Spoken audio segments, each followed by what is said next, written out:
So, hello everybody. Welcome to Beyond the Cloud today for this wonderful Friday. Hopefully it's nice and beautiful everywhere. So we have lots of people on here today. Some new faces, some faces we haven't seen in a long time, which is awesome. So that's great. So let's just go around, take a moment to introduce ourselves. And I don't know, what are we most looking forward to doing this weekend? How's that for the question? So I'm Tanya Hilt from Cloud Business Services, newly rebranded. Still have to get used to saying that. And Tanya's Bookkeepers Bootcamp. And I am going, as soon as we're done, I'm in the pool this weekend. So that's what I'm doing. All right. So let's go, Lynn. And I'm just going counterclockwise today, everybody. So if I get to you last, it's just because that's just the way your face is. Yeah, because they keep moving. Yes. All right, Lynn, your turn. Okay, Lynn James, DataLink Office Solutions. I'm in Abbotsford, BC. I'm going to spend the weekend working because I'm going away next weekend to visit my daughter, and I don't want to take any of that in my head with me. Awesome. That's actually a really good reason to work the weekend. Yeah, that's the only reason. The only reason. Yeah, that's right. Very nice. All right, Meredith, newcomer Meredith. Hello. Yes, I'm Meredith Bissiker of Pacific Rock Accounting in Qualicum Beach on Vancouver Island, British Columbia. And I am going to give myself mostly a vacation next week. And it's starting with some beach time tomorrow afternoon and probably lots of beach time through the whole week. Awesome. And of course, you can socially distance very easily on the beach too, right? Oh, especially because the tides are so wide. So it's super, super easy to do that here. Exactly. All right. Carol, you're next. I'm Carol Kostenchuk of Carol On Call Office Assistants here in kind of sunny Maple Ridge, BC. I am here because my client canceled. I was going to say, yes, I didn't think you could make it today, but that's awesome. I'm glad you're here. I did say I could postpone the time because he's stuck on a job site. So I thought, oh, I'll rush home. I can catch this meeting and then maybe still get to that one. So awesome. Carol On Call, whatever you need me. Absolutely. All right. Stacey. This weekend. Oh, sorry. Nope. You're right. Sorry. Nope. This weekend, I plan to tackle my craft room. I need to get back to torching my glass beads, and I can't do that till I can actually get to my table. My mother-in-law does that. That's sorry. What was that, Bianca? My mother-in-law does that. That's cool. I love the glass blowing. When she first told me she did that, I'm like, that is awesome. Mm-hmm. The glass beads, and I love that. It's Who's your mother-in-law, Bianca? Brenda. You probably don't know her. She's sick to herself. Oh, no, because there's a large community. A community? Oh, cool. I'll tell her about it. That's why I wondered. Oh, cool. We'll chat later. Okay, so Stacey, you're next. All right, I'm Stacey Stanley Young from Stanley Young Business Strategies in the heart of Canada in Winnipeg. And what am I most looking forward to this weekend? I signed up this week. I was a sucker. I signed up for my virtual mission where you sign up and you say you're going to run or ride your bike and you go so many kilometers. When you get to so many kilometers, you get a medal as if you'd run a marathon. So I signed up this week going, I'm going to ride my bike. And then I looked at the weather report. It's going to pour rain all weekend. So I'm not going to ride my bike this weekend and I'm not going to get my medals this weekend. So I guess I'm just going to be working. Yeah, what I did, get a bike trainer. Bring your bike inside. It hooks up to your back wheel. It's awesome. I did that for my knee recovery. You know, the guy from Bike Club said that I need to, or that we could get trainers and whatnot. But maybe I'll go shopping this weekend instead. There you go. And then maybe you can go shopping and still do your kilometers so that you can get your medal. Oh, you have a lot of ideal that I have a lot of ambition. All right. Okay, Diane. Diane, Soma Small Business Solutions and Trifold Bookkeeper Advisor. I am in British Columbia on the Sunshine Coast of BC. Yeah. Awesome. Okay, Kathy. What are your plans? Oh, yes, your plans. Oh, what am I doing this weekend? Oh, I'll be in the garden. Nice. All right, Kathy. I'm Kathy Badgery of CSB Creative Business Solutions, located in Edmonton, Alberta. And what I am looking forward to this weekend is my son is actually coming to visit. So we haven't seen him since the end of February. He's been in the province working, and he's going to stop by on his way back to BC. Nice. Very nice. All right. Deb, before we lose you. Yeah. Deb Fletcher, I'm located in Colorado. I'm an e-commerce accountant. And actually, the name of my company is Accounting and Bookkeeping Services. I don't know that I've ever said that, so that's part of that. Let's say this weekend, as always in the summer, I'm a farmer. So I will be farming lots of chickens to take care of. I've got 2 brand new baby geese that I am raising up, and they are, I think, 40 days old now, and they just are as cute as they can be. And then the snakes. Oh. I've had a 4-foot bull snake move in. And so, yeah, he's finding the cucumber leaves very fun to hide under. Ran into him literally a couple days ago as I reached down to check out the sprinkler on a cucumber, and he was under there saying, I'd move out of your way, but I just ate me a nice big rabbit and I ain't going anywhere. And the middle of his body was about that big around. No. So he can stay. He can eat all the rodents he wants. He has a rattle on the end. He's a goner, let me tell you. I'm with you, Stacy. I had to kick my feet up. Like, even just the thought that it might be close to me. Oh. That's Colorado, Stacy. It's okay. That's close enough.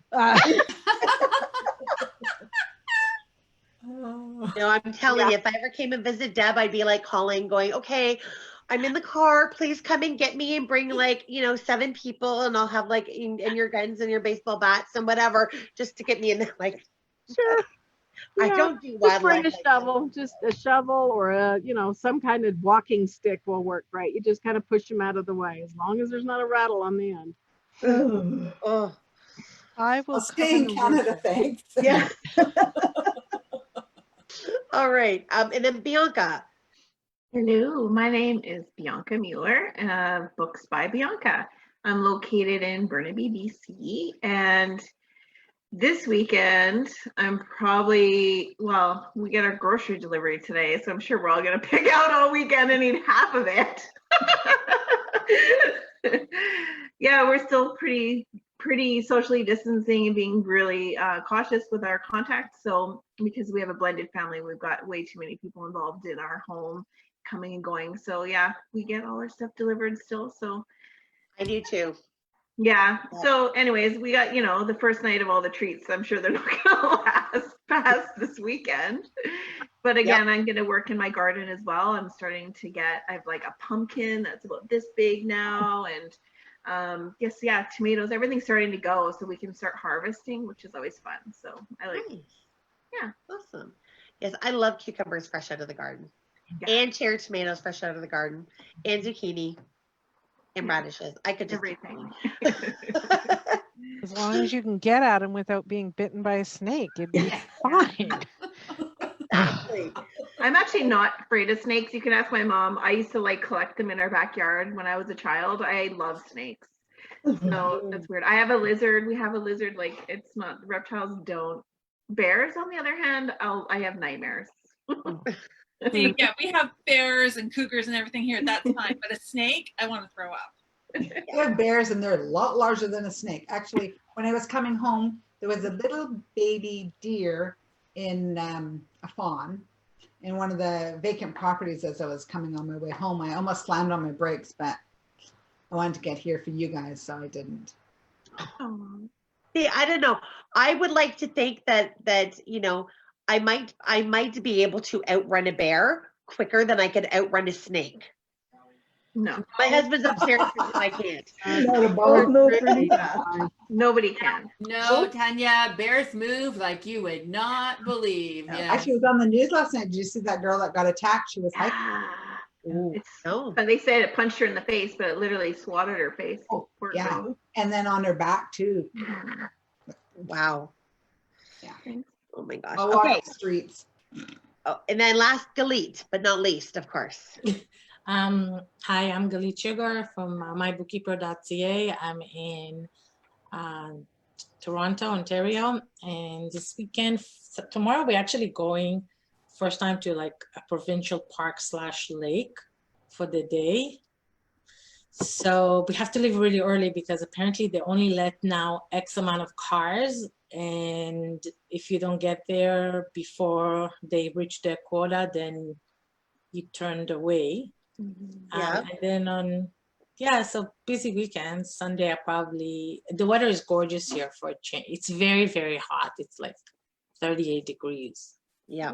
Very hot. So which provincial park are you going to, if you don't mind me asking? You don't have to say it because again, it's out there for the world to see. If you No. I think it's I think it's called Sybil Point. It's on Lake. It's Sybil Point. It's Is that out Lake Huron?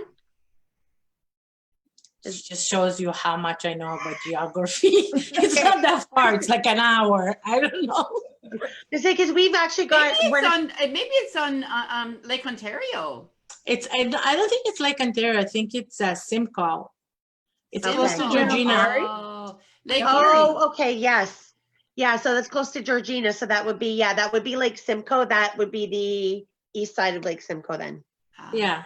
Because I used to drive through Georgina all the time when I went to visit when we lived in Barrie, and I'd have to go visit my friend in Lindsay. We'd go like down under the lake and then back up and go through Georgina all the time. Well, very nice. Yeah, because everything is closed, all the pools, everything. Yeah. Basically, I have to like hose my child in the backyard for idea of a splash pad. Yeah. Yeah. Well, and give them a nice view of an introduction to nature too, right? Yeah. But if I see a snake, I'm out of there like that. That's when you'll be like, "Where's Deb and her shovel?" Right? So. Exactly. I want to go back to like, Shovel, hoe, I don't care, whatever I've got, yeah. I use. Yep. Now I have to tell you this story real quick. Yeah. Bianca was there too young. So albeit when Bianca was growing up, she had a this will sound awful, but she had a nanny, full-time nanny. And well, we lived on an island and they had to commute like 2 hours to go to their work. So we had a full-time nanny that lived with us. And anyways, she was fantastic, Carolina. She could make a 2x4 grow. So she would literally feed us all summer out of the garden that she made our property. Anyways, she was from the Philippines and she was scared to death of snakes because they have some pretty awful snakes in the Philippines. And she would take my kitchen butcher knife, good, expensive butcher knife, and she would chop them up in little wee pieces. And I'd say, Carolina, you don't need like one chop will do. And she used to believe, she'd say, no. They can come back and grow. And she would chop them up in little wee pieces, like an inch big. She hated them. Speaking of snakes. Yeah, and I loved them. It was bad. Yeah. We've got the spiders and I don't like the spiders here.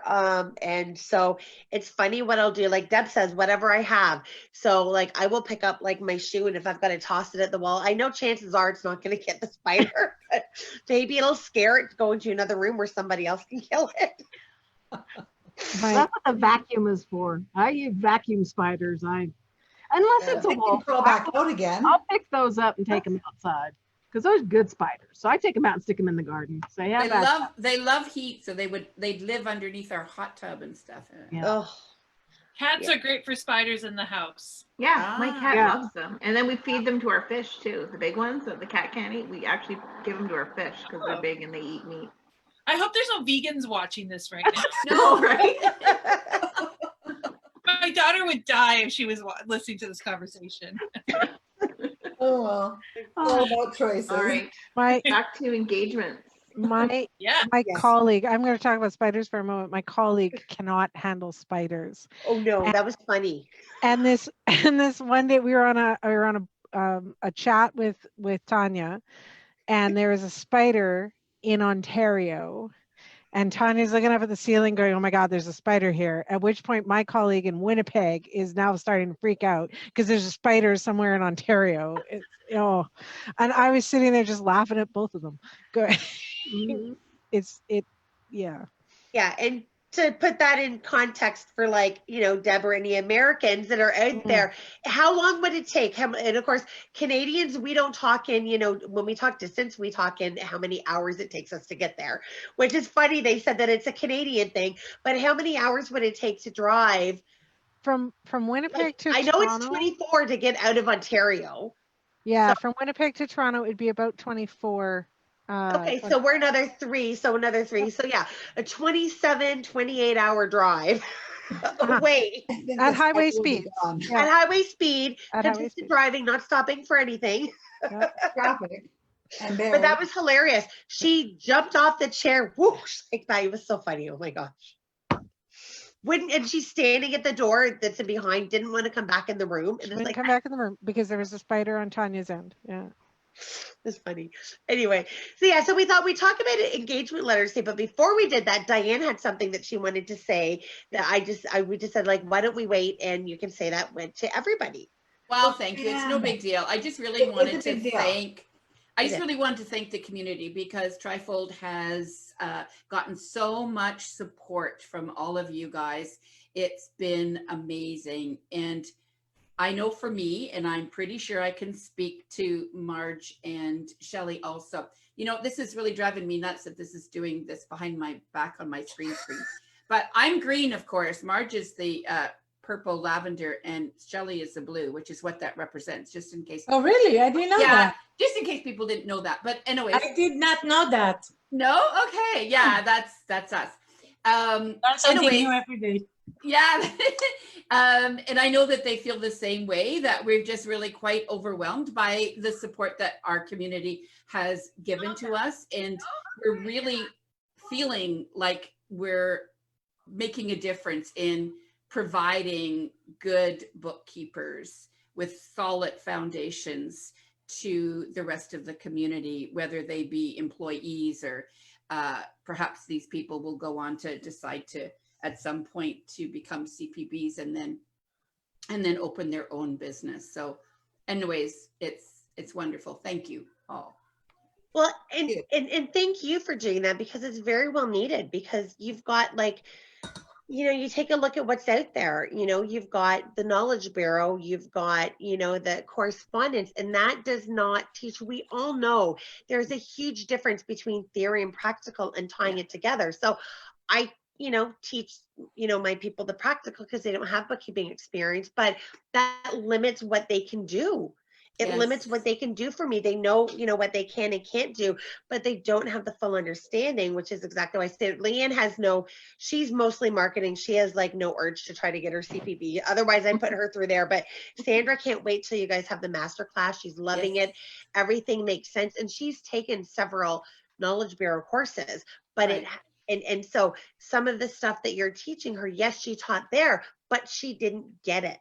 Yeah. You didn't truly understand the way that it tied in. So it's like, thank you for what you're doing. It's very well needed. And that's a combination of Marge's ability to create curriculum, being a bookkeeper herself, so knowing what the curriculum should look like, and then Shelley, amazing instructor, delivering it. So yeah, the combination of the real world theory and exercises at the same time seems to be working really well for the students. So yeah, the applied knowledge is always missing from classroom curriculum, and no software in there. Right? We're not teaching software. Any software. That's the tools. The software is the tools. The It theory. doesn't matter. But you have to understand that's a whole other learning basics. itself. Yeah. It's like learning how to drive a car, then you can drive any car. Yeah. So this Well, is exactly, this will because you're segue right, really well into the engagement, because this is like a big deal when you're transitioning to a different bookkeeper who doesn't have the software knowledge, and then they try to blame you because they don't understand the actual set of books because they don't know bookkeeping. Exactly. And that's exactly what happened to my friends is, you know, that we think, I know this person, I know her reputation. There's no doubts at all in my mind that, hello, Michael. Welcome.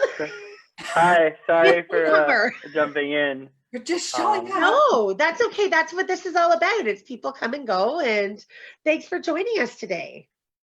Yeah, the first time welcome. I appreciate the welcome. I know very little. I come from a little bit of a different world, but it's fascinating to hear you guys talk in terms of your industry.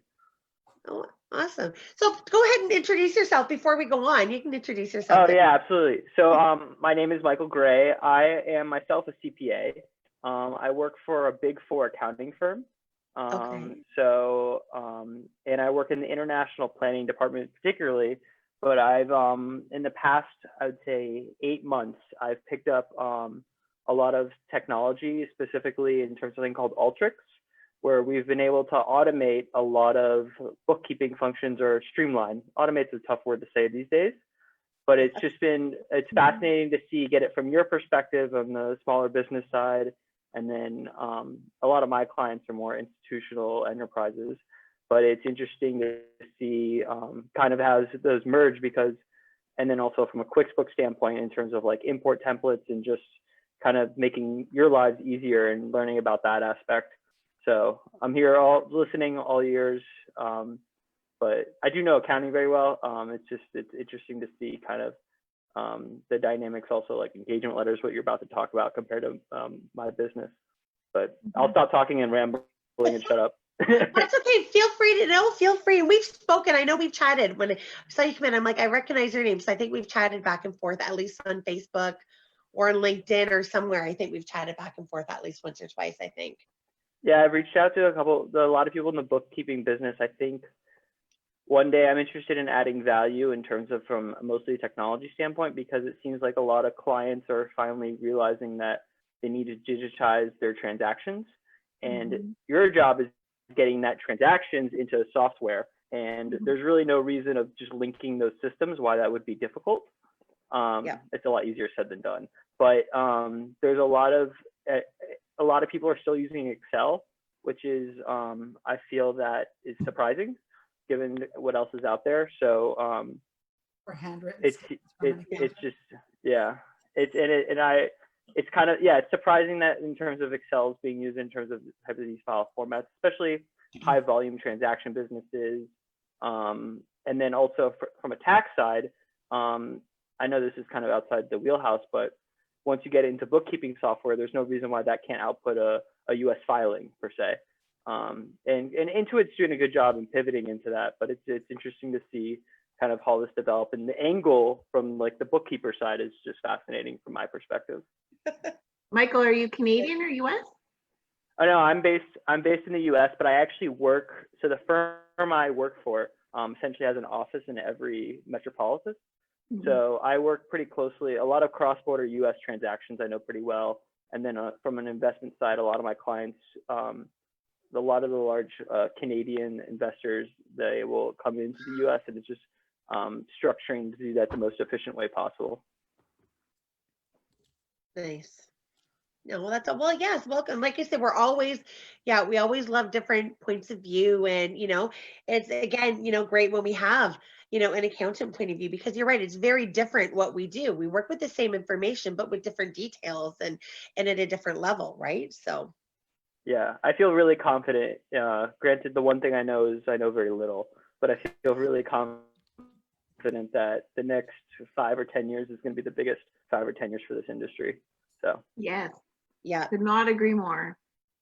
Absolutely. Especially right now, we've got COVID, we've got people, moving to online, people going more, realizing that they need more advisory services, bookkeepers who used to be data entry, who are realizing that they need to be more, and bookkeepers that have not been data entry for a long time, realizing that they need, we need to be calling ourselves professionals. And, Diane has been screaming at from the rooftops, for as long as I've known her. And so we just did It'll be on my tombstone. We just did a full rebranding the last couple of weeks, that we are no longer cloud bookkeeping services, we are cloud business services.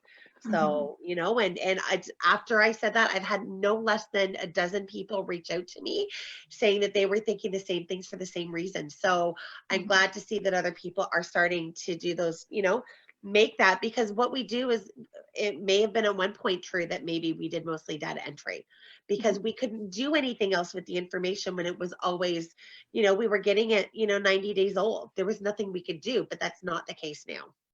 Yeah. It's a really sad time because there's like this grieving process I see going on in the farms where the people that are struggling immensely with technology are expressing so much frustrations in the bookkeeping communities online, and those people are going to struggle the next 6 to 12 months. Yeah.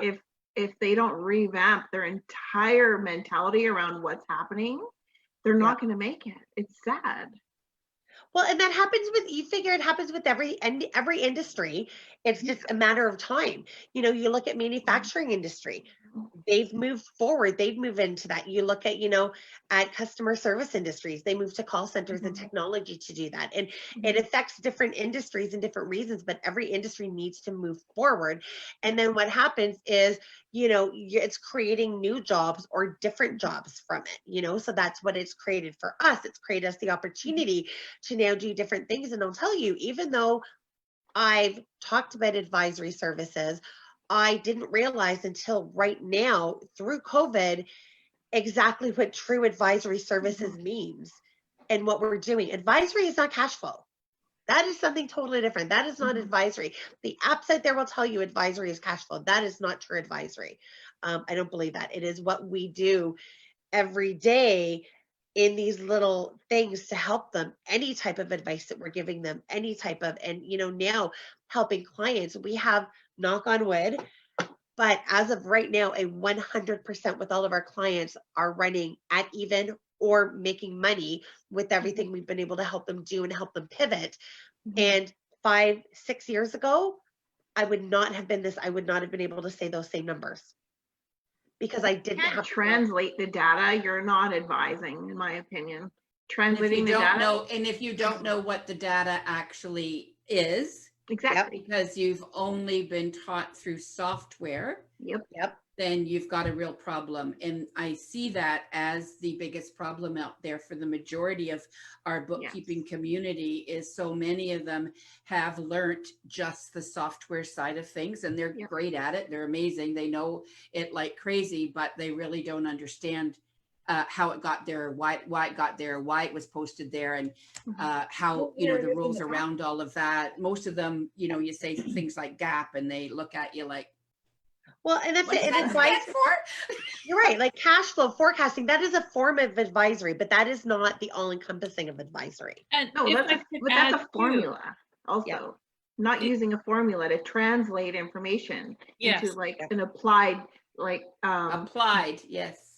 Yeah, and the more that we as a community offer the advisory, good advisory, and we respect ourselves as more than just data entry people, the more across the board people, when they're looking for a bookkeeper, won't be looking for those $15 or $20 an hour bookkeepers, and we'll be able to communicate that value. Like, you don't just want your banks reconciled, you want somebody who's going to be able to go red flag, or hey, this is what these numbers are saying right now. And I'm a trained coach. So I'm a money coach. So it's really cool to see, as I'm coming back into the accounting world, that advisory is such a big conversation now. I'm so excited because I really resisted the bookkeeping piece because of that. Well said, Meredith. Absolutely. Well, and that's just it. We've got one client that brought us in who was really hesitant to come over just simply because of the way it was done before. It was done in desktop. She, her old bookkeeper, just came in, worked, cut the checks, whatever, left. Somebody took over, moved her into the cloud, did not really understand the industry. It's physiotherapy, so it's a little bit of a different industry, but she acknowledged, hey, I'm in over my head. I need somebody to take over, referred me to the client. We let the client talk to our other physiotherapist who's been with us for 10 years. And everything was fine, but it was a struggle to get them to realize what their other bookkeeper was not doing, because they were doing data entry, and I'll tell you, it was wrong. They were working in QuickBooks Desktop, because she kept saying there's this, and she's fighting it. And I'm like, okay, it's not necessarily, okay, I won't say it's necessarily right or wrong. but it's not right for what she wanted is probably the best way to do it, to say it, because everything went in there, batch, journal entry, lump sums, and she wanted to be able to break down the detail. There were a few things that he didn't do. He didn't check his payable, they didn't check the receivables, and they did not check and go through the uncleared list when they were reconciling. So that was where we had to say, look, I've got stuff on here going back 12 years that is uncleared. It needs to be taken off. Sure they weren't from an accounting firm, Tanya? I don't know. Sorry, Michael. The accountant, let me tell you, when the book it's a fair comment because I come out of an accounting firm, right? And I tell you, it was journal entry. That's all we cared about, right? Like just throw this stuff in there because they're concerned in the past that, you know, that's what they were concerned with was actually being able to do the tax planning from then on in. So a lot of people, that's all they learned was and what was happening. And what was happening though is when it would get to the accountant would have to turn around and do a bunch of journal entries to rematch the bank balance up because there's all of this stuff uncleared in the detail, but then it never got fixed. Every year when it came back, it never got fixed. And so I said to her, listen, you're working QuickBooks Online. This is the detail you want to work with. This is where it is. And we went back and what we ended up finding, because the reconciles were not, again, everything was batched, not in the detail levels. We found that she had been charged $50 a month going back 12 years for a piece of equipment that she had returned that they never stopped charging for. That's $6,000. They're cutting her a check for that $6,000. So we very quickly were able to prove ourselves. I said, this is what we do. We work with this level of detail. You know, maybe that other person didn't work with this level of detail. That's what you want. That's what we're doing. We just found this instead of just plunking it into office supplies. We said, where's it coming from? Where's the receipt? Well, I don't have a receipt. Let Well, alone getting control accounts.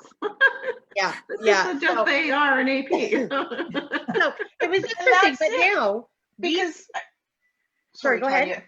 But we were talking about people who just do data entry, but there's never the question. I'm in the process of training for one of my clients. They've got a new bookkeeper, and it's a question of ask the why. Yeah. Right. It's the why is this? Why was that? Where was this? Where should this be? And always, every time you do something, it's the why. Translate the data. Should we keep doing it? Should we not keep doing? Like, why is it there? Rather than just blindly entering. And that's really what we distinguishes. And that's what we do. And that's why I said to her, this is why you pay more, because this is what we do. You know, and let me tell you, between that and helping her through COVID, she's loyal forever now. But it was a struggle with her because she was just so used to that's the way it was done. I'm like, but this is what you're not communicating to me.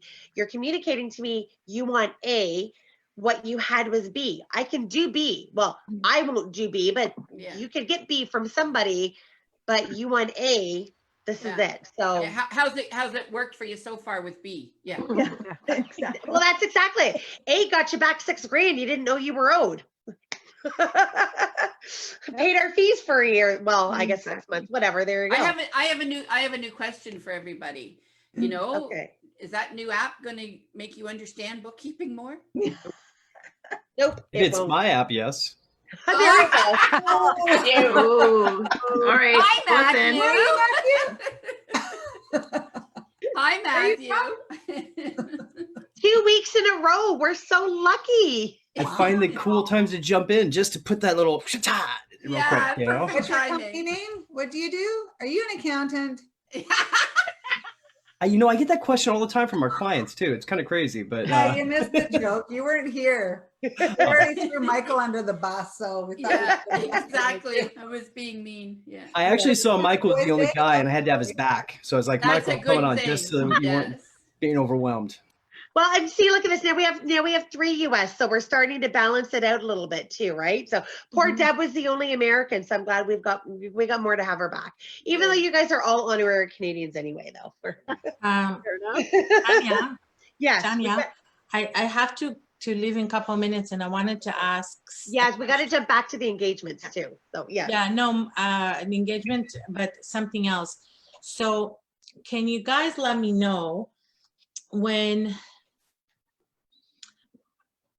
if somebody wants to complain to the IPBC about a fellow bookkeeper, what, What's the you know, and there's process? no fraud, there's no breach of ethics, there's no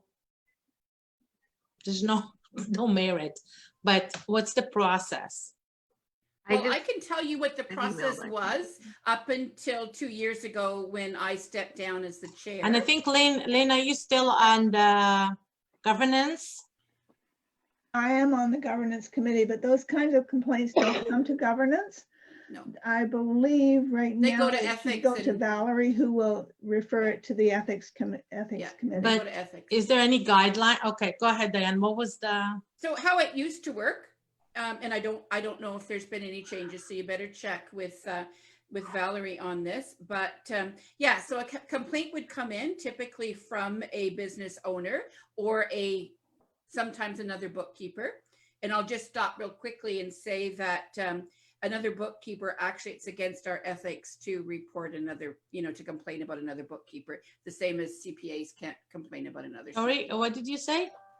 It's against our ethics for a bookkeeper to complain about another bookkeeper. Okay. And that's across the board. CPAs are the same too. You just don't complain about another professional. You let the process actually follow. Okay.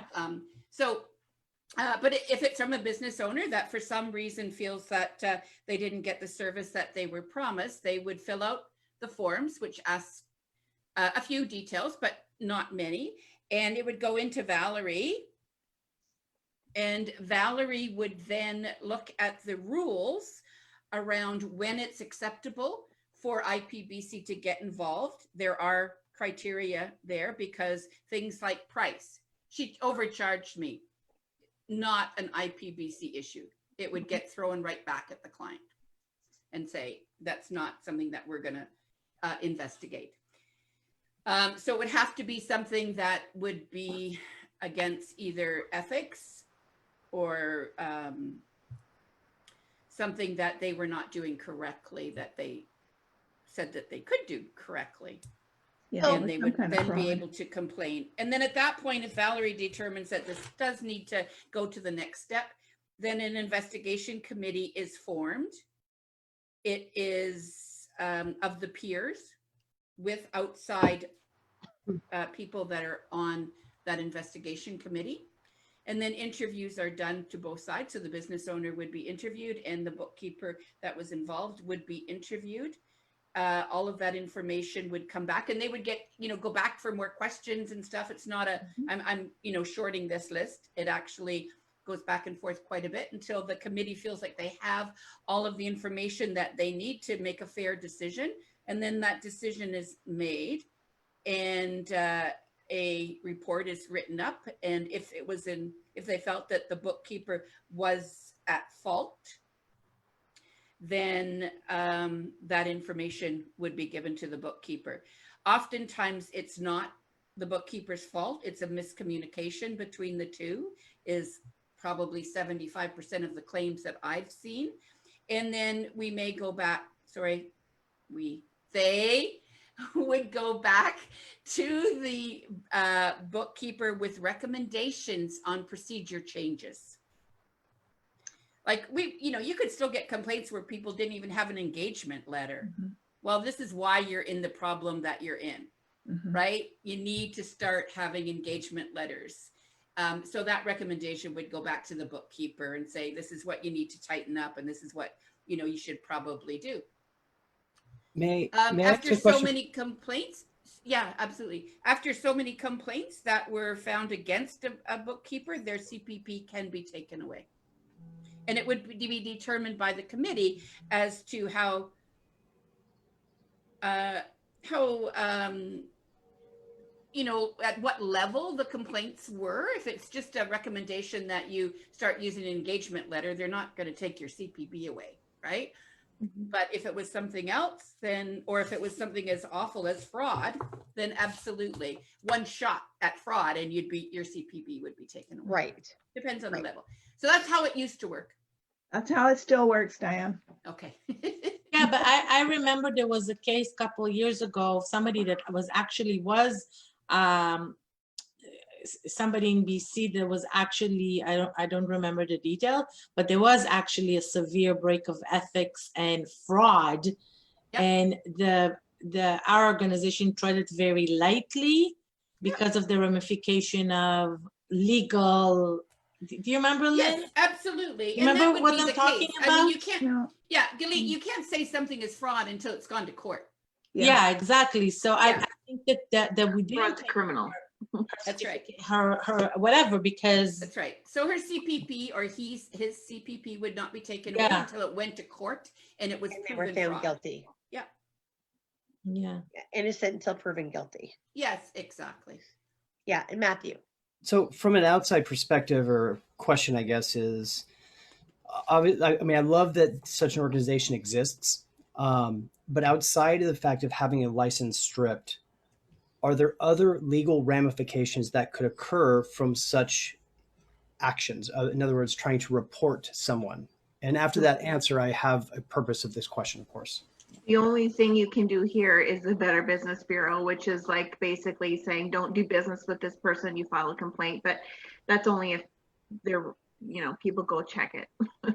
So And the certainly business the owner would business take it to owner court. could then report it with regards to calling the police or yeah. Or anything if there's that they a wanted to do. if there's a financial loss, you could look at a small claims court Yeah. or We'll like give you an some. errors and omissions claim.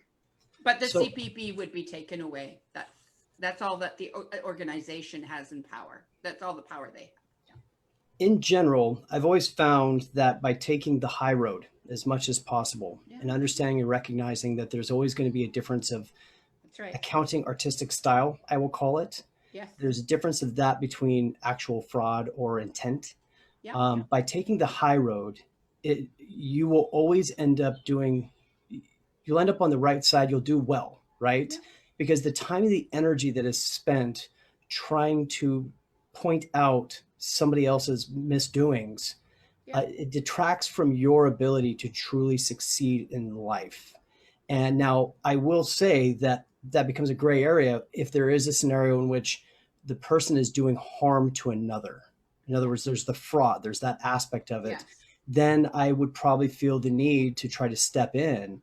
But keep in mind, just always, we don't want to see people taking advantage of others, of course, right? But like you said, the majority of this stuff is often from miscommunication. Just focus the energy on doing the best you can for the client that fortunately found you, it sounds like, and that you will be able to just show them that bad person made it 10 times easier for you to show how much better of a professional you are and to do Going great forward. and get more referrals. And Right. that will be your just desserts in the end. Now, on the flip side, though, however, because I've had this happen to me, is I did have a client who actually threatened because he said that my work, and I called up, I actually referred him off to the new firm, and it was completely all him. I have the proof that it was all him. He changed in November. He decided to change without telling me. We processed his payroll through Payment Evolution in the November of that year. He all of a sudden flipped to ADP and then sends us, oh, by the way, I don't have payroll hours this week because now I've flipped to ADP and they now want this form. Can you fill it in with the year-to-date information? We filled it in, sent it off to them. They entered it wrong. He ended up having to now have this fixed because the T4s, half the T4s weren't issued when the ones that were issued wrong. And we stopped contracting with him in February. And so, we came back and said, no, like it's not on us. You went to ADP, they do the T4s. And then he ended up having to somebody fix it. And I said, listen, if you need it fixed, we'll fix it, but I'm going to charge you $900. It was completely outside of the scope of our work. Then he said, oh, no, again, tried to go back and forth and said, well, no, it's, I ended up having to pay somebody $1,000 to fix it. And I said, well, I offered to do it for $900, but he paid the new people to fix it. And they confirmed that it was nothing with me. It was the wholly, because I'm friends with them too, was fully the ADP. And then so he threatened to take me to court. He says, well, your engagement letter. I said, great. I said, it says if I'm found negligent, go ahead, take me to small claims court. And that was it. It was dropped there because he knew I had the proof. Yeah. But and if that had, still and have, that's a good example though, Tanya. If that had come to IPBC, the committee would have investigated that and they would have made short, quick, letter back to him saying, no, we have found no merits here. And, we're sorry that this has happened, but the bookkeeper didn't do anything wrong. well, and it does happen too. A lot of the times the clients don't give us the full information that we ask for. Yeah. They don't give it to us when they ask for it. And there have been times I love, if I'm disengaging with the client, I love to have it nice and clean. But is that always possible? It's not possible when there's a breakdown of communication between you and the client, regardless of who is at fault for that. But I can only work with what the client gives me. And if the client doesn't give me the full information, I can't clean the books up as nicely as I would like to. And then if the client then turns around and tells the new bookkeeper, oh, yeah, Tanya was supposed to do this and Tanya was supposed to do that.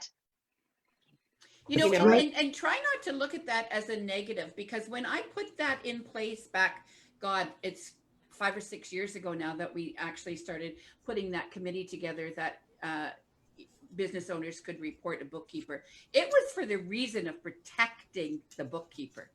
Okay. Because we all know that, we're the first ones they blame. I can't even imagine what it's going to be like this year with all of the payroll subsidies and, when they get audits and they're asked to pay this money back, how many business owners are going to say, the bookkeeper told me, the bookkeeper did this, right? Like, we're the first one that they blame.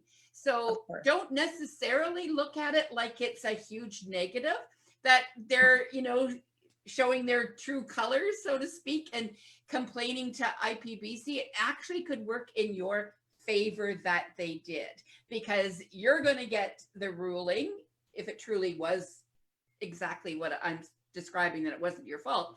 You're going to get the ruling and they're going to get a letter that says this bookkeeper has done nothing wrong or outside your engagement, right?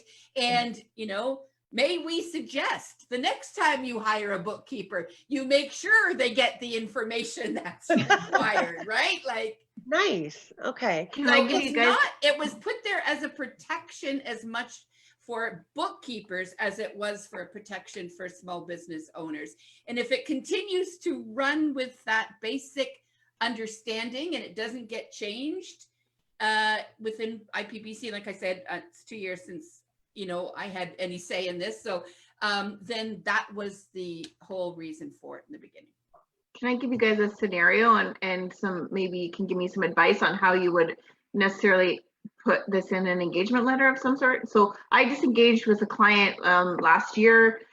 They went through a couple bookkeepers after me because they kept hiring people based on software and not bookkeeping knowledge. It was a not-for-profit, all sorts of, anomalies to do with their business setup.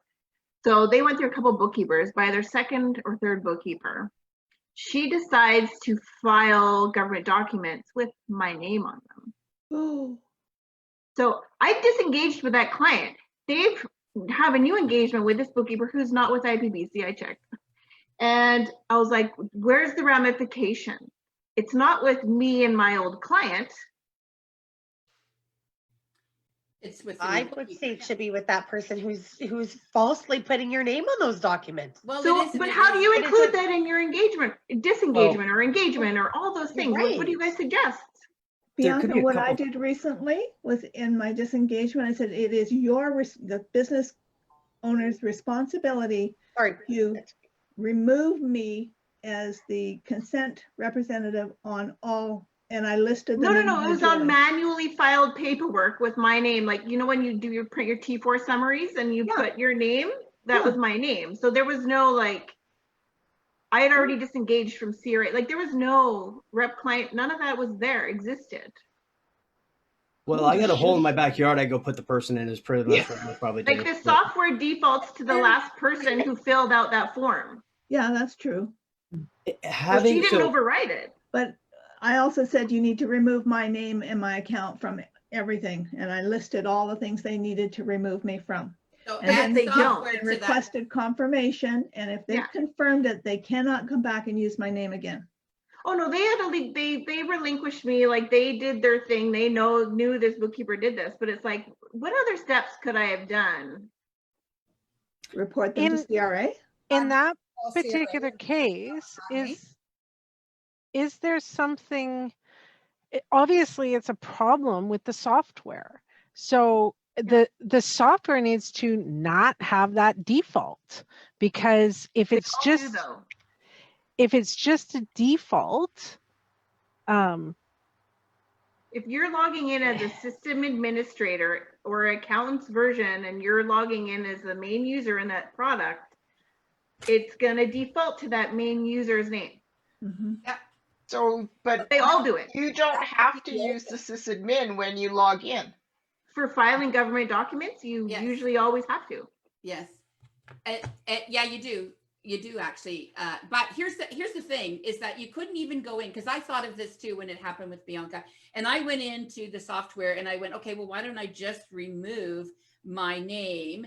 And some of you that work with Sage, you know where that is in the T4 electronic filing, and the same for QBO. But you can't remove your name. They want something in there. So you have to literally it's not even like you can it. take control of that and actually remove it before you send the file over.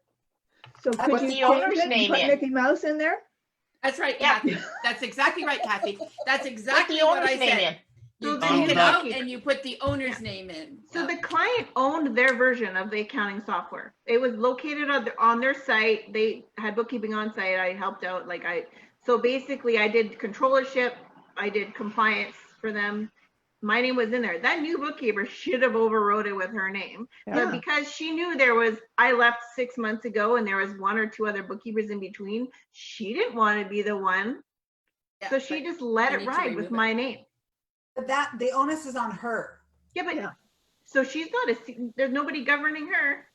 She doesn't care. But if anything comes back and they contact you to verify anything, you can say, I left at such and such a time. Totally.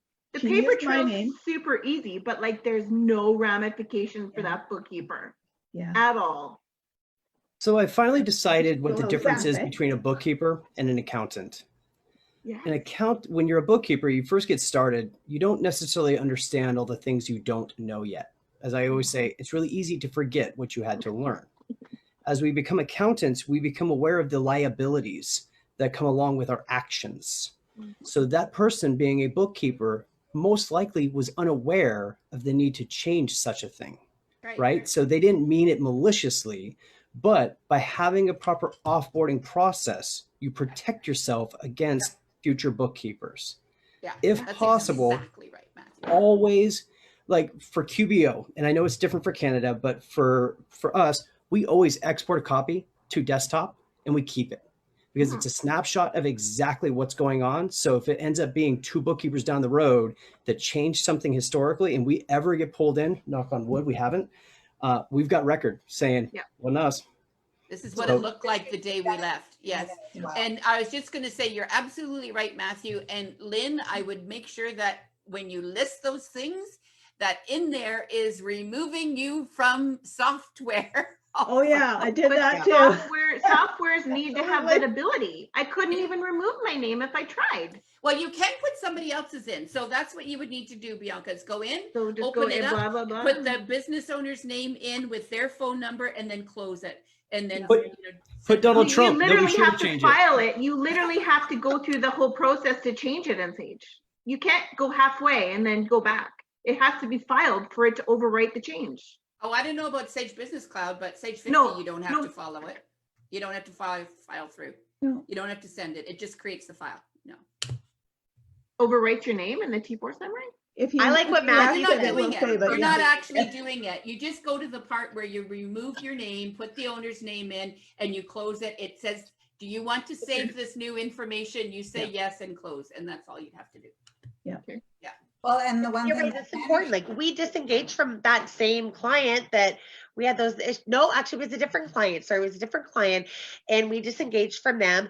And then all of a sudden, like we left on like good terms. I thought we did. And then all of a sudden I get, well, I'm down in San Jose at Connect, not the one we just had, but the one the year before. I get this nasty email from him, or maybe it was just the last one. Anyway, telling me to cease and desist working in his file or he will take me to court. I'm like, what are you talking about? I haven't been engaged with you for 2 months because I did not disconnect the receipt bank from the QBO. Yeah. Receipt bank was pushing everything through he published was going into QBO as my name. I'm like, I can't even access it. So I've had that huge with receipt bank saying you need to stop that because the audit trail in QBO, you know, is showing my name. Like that's, if that goes to court, they're gonna look, well, there's 2 different names on the audit trails. Like this has got to stop. But the way that we can stop that, at least with those softwares that are connected, and now that's part of my disengagement. I remove everything. I remove all my recurring rules. That's my intellectual property, unless I know if it's going to like a friend, if a friend's taking over the books, you know what, I'll leave it in and tell them you can do what you want with it. But if I'm disengaging with the client, you know, I'm like, no, I remove those recurring rules. I remove the bank feeds connections. I remove every single connection. They can reconnect and do everything that way. Yeah. There's nothing in that audit trail that can show my name. But with software that you can't do that, that's really difficult. What happened then, Bianca, if that person just said, you know what, just don't come again? You would not have had that opportunity to change your name. Whereas if I wasn't friends with the people that worked there still, I never would have even known. And that's the scary part. Yeah. How would I have known?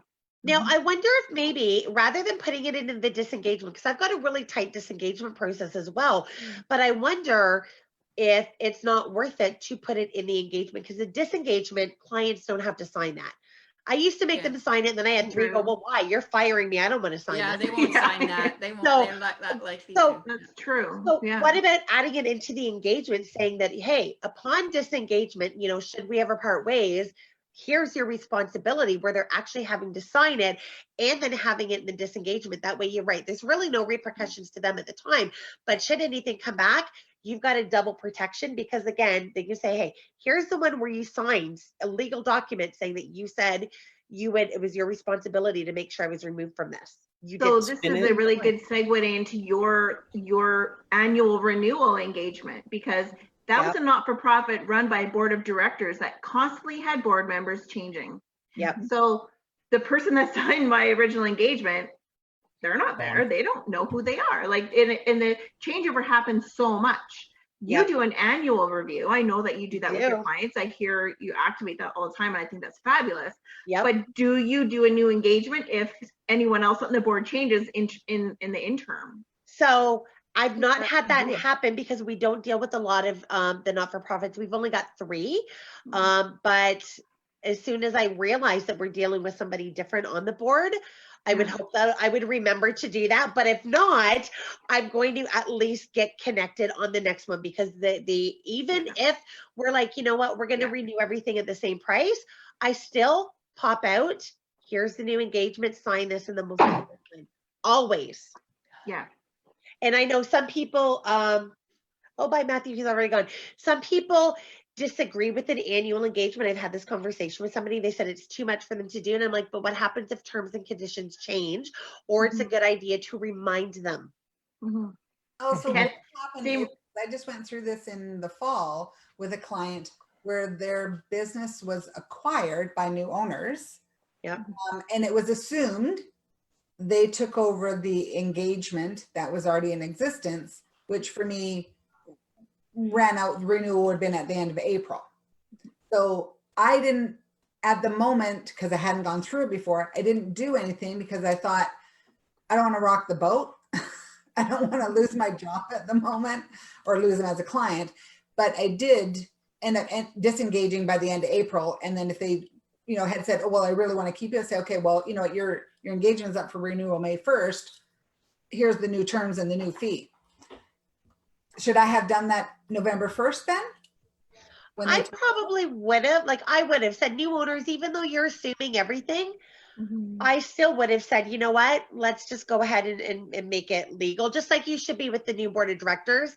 But it's easier to do that when there's new owners than because sometimes the board of directors change over and you don't even know, right? So that's why I don't know that I would, necessarily think to get that. But if I know there's a new owner taking over, I absolutely would. Even if the price is the same, I just say, you know what?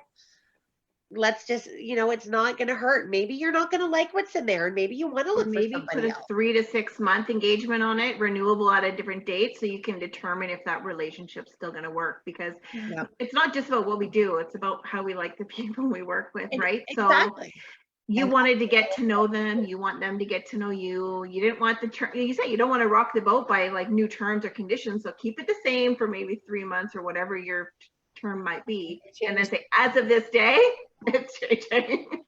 And you know what? Actually, that's a really good idea, Bianca, that if you've got somebody new, that's a great segue into that to say, listen, you know what? I know there's still 9 months on the other one, but we want to make sure that we work well together. I don't want you to feel that you're tied in. So now you're like, it's not me, it's you. I don't want you to feel that you have to honor the old one. Let's do a short 3-month one and see how we work together. Yeah. And that's perfect to say to them where they're not feeling, and that gives you an out and them an out as well, and they might appreciate that. So that's actually a really good idea. I'm just thinking But do about you the really same. need that if you have a termination clause in your contract anyway? Well, I mean, I totally agree. When you have a new ownership, I would definitely get a new engagement because that's a different legal entity that you're dealing with. Well, not right? So you necessarily. do, if they're assuming the same corporation, then no, The they same business numbers, same everything. Yeah. but it's the who has legal signing authority for the corporation has changed. Authorized signatures. Yeah. Exactly, That's right? true. So even though it's the same entity, right, it's different ownership, it's different authorized signatures. So you technically are dealing with a new company because you're dealing with new people. Yep. Right? Because my engagement letters have not only the name of the company, but also the name of the individual that has to sign it, right? Yep. So that would be one piece. From a business perspective, you might actually scare your client by saying you're only going to be there for 3 months. Right? Because they're like, I just bought this new business. They're raving about this awesome bookkeeper they've got. And oh my God, now she's going to leave me. No, but that's why you say it that, hey, this gives you a chance. What if you don't like me? So be on your best behavior for 3 months, Kat. Well, that's true. That's true. You got that one, Diane, right? So from that perspective, I don't think I personally wouldn't shorten it. I would definitely have a new engagement. Yeah. But I want to go back to Bianca's question about exiting a company, right? So when you're exiting a company, especially when you work on site, maybe so what I've done when I've left off-site clients is I have SOPs of everything that I change before I leave, right? And it's, you're removing yourself from A, B, C, D, E, F, and G, and the new one is changing in Sage, who actually submits the forms. Yeah, a lot of people learned that from my hard lesson, unfortunately. Yeah, but it's that checklist, right? Yeah. And it is building that. And I bet none of you even know that other bookkeepers filed things in your name and you didn't even know. No, but I'm just thinking, like, after we do the annual T4s, we should maybe go back and take our name out and resave it then, just in preparation for maybe we're not going to be the one doing it next year. Yeah, in case you didn't come back someday. Yeah. Yeah. Well, and that's the question, right? Because the next part is maybe you're locked out. Yeah. Yeah. Yeah, that too. For whatever reason, right? Yeah. Yeah, it's true. No, good. All these things we never had to think about before when we were just data entry. Well, and when you Life work was on simple site, and everything was old. or when you're part-time on site for somebody, like you're only going in every once in a while, so you're not in full control of, Right. Well, and the biggest thing is, again, you don't know what you don't know until you don't know it. Yeah. Hindsight is always 20/20, and this is why, this is another reason why I have clients sign a new engagement every year. My engagement is not the same that it was a year ago. I have learned, maybe sometimes from my own dealing with clients, maybe from, hearing of other people's dealings with clients, that I have learned, and it changes. You know, I mean, I've just, you know, recently changed it to add in about the software that the due diligence is, you know, on them. So that's been added in, that they need to make sure that, you know, that they're working with the right software. I'm And gonna add in something that actually came up in a different discussion on a forum, and it's not about engagement letters per se, but it is exactly the same scenario in it with employees. So me and my mom actually were talking about it in one of the Facebook groups, and that's the TD1 forms. So do you guys have employees refill them out every year? Yes. Yeah, see? Yes, absolutely. So many people are like, why would you do that? And I'm like, you cannot assume the employee's tax situation. Yeah, forget that Or they that it moved. I changed. forgot to tell you. Yeah. Right? Like, I mean, that's always a great catch. It's like, oh, when did you move? Especially Oh, 8 months ago. Thanks. Yeah. so we do recommend to our clients, we ask them, and we actually 2 years ago, I think, had somebody challenge it. It's again, same client who's not here anymore. I talk about him lots. But he challenged it, and he actually said, well, you don't have to anymore since, you know, 2017. We don't. And I'm like, but it's always a good idea. So we changed our wording in there just to say we highly recommend that you do this to make sure your information is up to date, but we don't insist upon it like we used to. But yeah, we do like it every year because Well, we the never thing know. is that the tax numbers change, and the actual responsibility is not on the owner to get it. It's actually not a payroll provider, the employee to provide it, because they're providing their tax situation. Yeah. Yeah. So when the numbers change, they have to send in that they're agreeing that these numbers still apply to them. And that's the point I've always used too, Carol. It's like, it's to your advantage to complete this form for me. Because A, you've got another part-time job, you're going to get screwed later when you didn't check the box on the back that said, I got more than one employer. And they're like, oh, I didn't know that. I don't want to have to pay tax in April. And I'm like, yeah, so let's just fill this out. A part-time job and they want more tax taken off. You know? Yeah, there's... Do you guys know if the CERB is going to affect the dependent situation of people like unemployed? Next year, like on the going to be so much fun, Bianca. Have you guys thought about that? I'm not talking about like the people that got laid off their jobs and had insurable hours. I'm talking about those stay-at-home moms or the people that didn't have jobs. Yeah. All the ones who've collected that wouldn't necessarily have been eligible for EI? Yeah, exactly. Yeah. So now they all have income and you've claimed them as a dependent on your tax forms. Yeah. And you're going to get hit twice because they're going to pay tax on what they got, and you're going to pay tax. Thought of that? Well, obviously. They think it's free money, Bianca. The government's just giving it out. What's funny with the T1 forms, what I do is it's standard practice here that if somebody sends it in and they put on any deduction, I have a conversation with them because they don't understand. They're going to go, oh yes, I have dependents, I have this, I have that. And then their income tax is going to come in and like, well, why do I owe? Or again, you know, where's my big refund? Well, you can either take the deduction at tax time or you can take it on your paycheck. You chose to take it on your paycheck. So get more money in your pocket all along. Explain it to them and are like, are you sure you want to do this? Yes. Okay, great. Then we'll put it through, and then we know we've had that conversation with that employee directly. Yeah. But they all filled out those tax forms already before COVID. So we could very well now have incorrect information is what I'm saying. Absolutely we could. And it's going to be the whole year is going to be correct. I just spoke to somebody today and I shook my head at this because like they said to me, they called and they were calling about their son. And then they said, well, you know, he's been asked for an ROE by the CERB people and he doesn't have an ROE and his employer's refusing to give it to him, saying he doesn't qualify because he only worked 380 hours. I said, well, regardless, it doesn't matter. They need to issue the ROE. If you're not an owner, there's been EI taken off. I don't care what the reason is, or if he only worked there 1 hour, you are supposed to legally issue it. There's an option that says employer requested. It's Yes. very simple. Exactly. I was going to say, it is at the request of the employee. You have to issue it with It is an whatever option. reason the employee asks. Yeah. Doesn't Exactly. matter if you agree or not. He was laid off from March. He just went back to work literally within the last few weeks.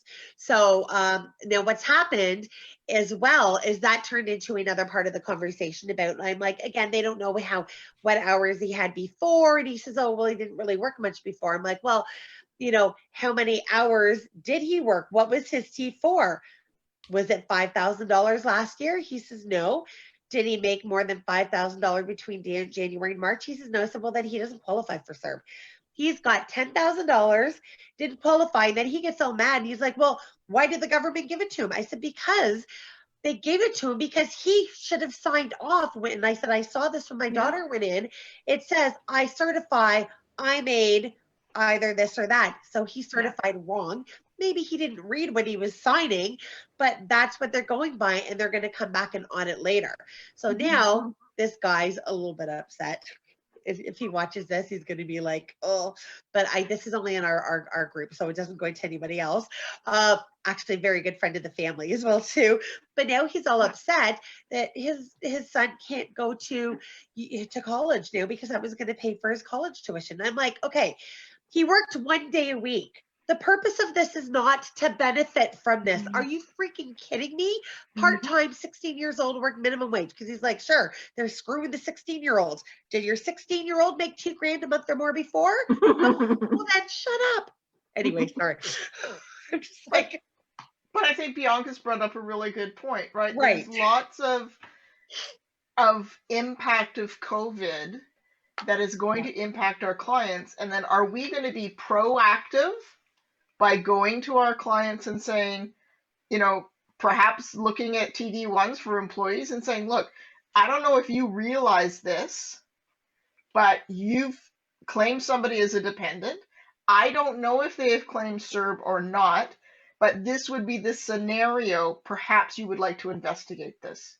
And you know what? Being proactive, I think, is a great idea. It's being, you know, it's proper service to our Be a great clients. thing for a newsletter. If you send newsletters out for your to your customers, that would be a great little snippet for a newsletter.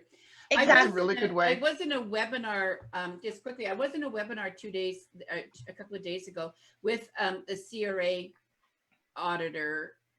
Well, he's not an auditor, the CRA guy that's actually heading up and working in the department for the wage subsidies. And he was pretty clear that there will be another box on the T4 this year, that we will be filling in the amount that they got in wage subsidy compared to the amount that the company paid them at the end of this year. So otherwise the T4 summary won't balance. Yeah. I've heard that there's going to be multiple boxes. Actually, now I don't know now that they're extending it to December, but when it was only extended to June, I'd heard that there was going to be 6 boxes that they wanted us that were just other informational boxes and that we would have to fill in. So I've been tracking it separately per use period. I've got like a T4 tab on my little spreadsheet with all of that in there. And I know Kathy and Carol and Stacy have the same one that we've been tracking with that to put that in anticipation for that. So that way we don't have to go back and calculate, oh my gosh, here was the total. No, it's already there. Boom, boom, boom. Hey, if they end up saying instead of 12 extra boxes, we'll just do 1, no problem. I just total everything. But I'd rather have it broken down. Because we're fully expecting that. That's because that's the best way for them to be able to determine who was not getting SKUs or who was collecting the CERB that didn't qualify. And to make sure the T4 summary matches. Yeah. I think that's why Sage pulled their new payroll. I think so too. You know what? Not going down that road. Hopefully now. 2021. All I can say is it's going to be an interesting year. That and not one of our people, because of the call that I made to them whenever they, fill that extra stuff out on their TD1 form, they've all said, forget it. I'll take it at income tax time. So I don't have to worry about that here. But we've got all of our tax clients that we don't do bookkeeping for. So I've been in my emails out, I'm reminding them, and it is going to go out again. And there's only so much we can do, right? You can only lead the horse, you can't make him drink. Yeah. Exactly. I think Exactly. that- We can do all that we want, and that's it. And I just hope that we're not in the same situation that we were with McGinty, which none of you are from Ontario, so you won't remember that. We have an Ontario Trillium benefit, which is that if you paid rent or income tax, you actually get that back as an extra credit. It used to be as an extra credit on your income taxes. So single parents, single mothers especially, used to be able to get a couple of $1,000s back on their income taxes, strictly because of that. So what happened is that generally paid for their children's Christmases. They would finance Christmas and do that.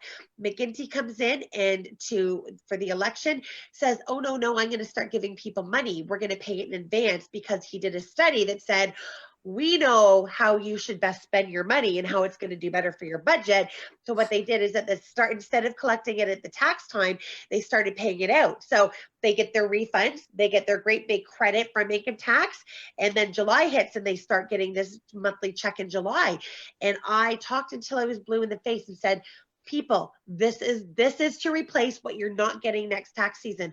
I had no less than 10 people in front of me in tears. And I'm like, I told you. I tried to tell you, you did not listen to me. It was voted in. That's it.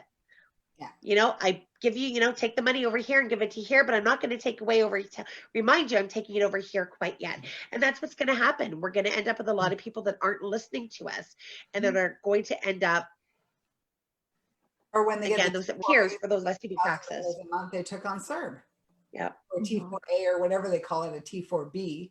But they're going to get Whatever, something yeah. because you made $8,000 because you collected for 4 months and we didn't take any tax. So now you owe. Mhm. Yeah, but we just have to, again, be as vocal as we can and keep trying to remind them. But, we can't force them to listen, right? So, but I think it's also very confusing. Tanya, I have a t-shirt that says, I'm a bookkeeper. I can't fix stupid, but I can fix what stupid does.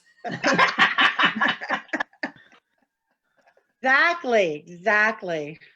Awesome. Well, it's almost 5 o'clock. So again, we've gone over as usual, but we had great conversation today. And so that's So awesome. are we going to talk about the engagement letter? Well, we kind of did. Just I think just the importance of having it. Yeah. Okay. And different things that you put in it, right? About having your name removed from softwares, right? Like there's lots of little details. It's not just about, yes, I'm going to hire you. And when to renew your engagement. When. Yeah. And that's why I've had people tell me that, you know what, Tanya, you're crazy for having it every year. And I'm like, nope. But guess what? I'm not so crazy now, am I? I see the engagement letters from the CPAs when they engage to do the audit, when they engage to do to all those things. We sign. It's per event. Yeah. So Tanya, do you do everybody on the same day every year, or is it based on your contract, like your start dates?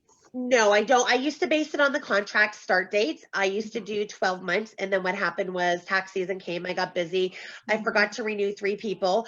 So their money didn't come out of their bank account, but the work continued. And then tax season was over. And I'm like, oh, crap. So that's how automated our process is. Everything just happens. And then when I sat there and I looked, I'm like, but they haven't paid for 3 months. Because, of course, I only put in 12 months of withdrawals, 12 invoices, 12 this, 12 that. And I dropped the ball on the renewal. So now my letter is actually changed to say, here's your monthly amount. It will continue on until we both agree otherwise. So if I forget to do that, and I try to do it every summer and fall, I try to grab everybody, but so I don't do everybody all at once, because that would be a lot of potential conversations all at once. So I try to do them as close together as possible. But if I don't, you know what? So you might go 13 months, 14 months. It's not a big deal. We're still in an agreement. So, but I try to do that dollar amount right in your engagement agreement. No, I have 2 agreements. I have my engagement agreement, which is basically my terms and conditions, limit to liability, the fixed price, which is, here's the custom services I'm doing for you. This is what it's going to cost. This is your payment. Right. Yeah, but they both go together. When I do the renewal agreement, they get a nice little, email saying, I'm working on your renewal. Here's our new engagement. Please review and sign off on this while I'm working on your new price. Are you guys putting any additional clauses in there for additional and forecasted or quoted work? Like this year, we all got hit with that. Creep. Well, it does say that if there's anything unanticipated, Yeah. that this wouldn't cover anything unanticipated, but if there is anything unanticipated, we'll discuss it ahead of time. So I've given, for the most part, up until like last month, has been free for COVID. I am now charging, basically it's $100. I think I've decided $100 for up to 5 employees and $75 for each additional group of 5. I just wanted to find something that is reasonable, flat. I can just flat fee it, easy to put in there, but will also help recoup for the time from going forward. So now going forward, they can either have me do it or they can do it themselves. But as I tell my clients, when it comes to the SUs, it's funny, I've had another client turn around and send me a thing last month because I'm refusing to file his until he's current. And we were still sitting there in his cleanup mode. And he says, well, I've talked to another franchise owner because he's a franchise restaurant. He said, I've talked to another franchise owner who says your books don't have to be current to file. He's already got his checks. And I replied, I said, that's actually absolutely true. I said, what it boils down to is liability. If I am processing it on your behalf, I will not process until your books are closed, reconciled. Absolutely everything is accounted for and there's no questions on it. And then I will go ahead and file it, but I will also back you up in the case of an audit. If you do it based on your numbers, you don't know that everything is accurate in there. You will either have to represent yourself in the case of an audit or pay me $200 an hour to represent you in the case of an audit because I could not verify the numbers ahead of time. Okay, he says, I guess I better get on getting everything off to you. He says, we'll wait, we'll have you do it. So, but I'm being very strict with that. Just simply because I don't want them to turn around and, try to say, oh, well, I didn't qualify. You gave me this, you gave me that. I'm not even giving them the calculations until I go through. They have to sign off on a contract saying that they've given me everything, that there's nothing in there. We send that to them after we reconcile. Then they sign it. Then I'll go in and say, okay, you qualify based on, here's your revenue percentage. Yes, you qualify. Here it is. But again, they've already signed the contract saying that we've got all the information and I've already gone in and double checked and made sure. Can I throw a wrinkle These are too severe on that note? Yeah. So I went out this morning because I had to get my nails done. But anyways, at the shop, they turned on the news and it was Morneau or I don't know, whoever, blah, blah, blah. And I didn't catch all of it because I was kind of, like, here's the TV on the wall and I'm over there. But there was a portion that I caught and I didn't know if you had seen it or somebody needs to get it, that they were changing the qualification to not like 30%, but it could be less. And then the SUs would be a percentage based on that. So that announcement was that's what Trudeau announced earlier in the week that they were going to give them more information on. It is still, and first off, it is still proposed because I've been waiting because I check Trudeau's itinerary every day so that I can see when he's going to make these announcements. And then just when we were on the last call, or in between that and this, that's what Rod had said. Did you see this? So I had literally just started watching before we hopped onto here. So it was just basically a Q&A. I shared the link on all of our websites of where it is on the CRA. And it did, but it didn't really say the specifics. It just said, yes, they're looking at, some type of declining. There's also going to be an additional 25% top up or 25% additional subsidy for those businesses that were adversely affected. But again, there's no definitions to this and it's all still proposed. So no clear guidelines for any of it. Nope. Not yet. Nope, not yet. And so then if that goes through, does that mean they're taking it all the way back to March 18th for those who could have been? It looks like it could be. It's like right at the moment when I heard that in my mind, I went, okay, I'm not filing anything more until I know exactly what it is. Because if I have to go back and redo those, which I don't mind if I have to, but I'm only redoing it one more time. Exactly. So yeah. it'll be interesting there. And I'm at the same I thing. pay a lot for it. I ain't letting it go gray on this. Well, the good thing is the July is still proposed. So at least before they've got what, 3 weeks left to figure it out and to announce it. Are your clients getting the money? If they all got their checks and stuff? Yes. Yep. Good. Yeah, and I actually did one I had to go back and correct because it was an error on my part, which meant the client was actually getting more back. And of course, the client gets a check for $2,800. Goes, what's this? Why did they change it? No. I'm like, no, you already got the check for 10 grand. This was the additional that I fixed. Oh, okay. And all this, that was $2,800. That can't be right. Blah, blah, blah, blah. I was like, oh. Yeah, I'm charging you more. The fee is going up. Yeah, exactly.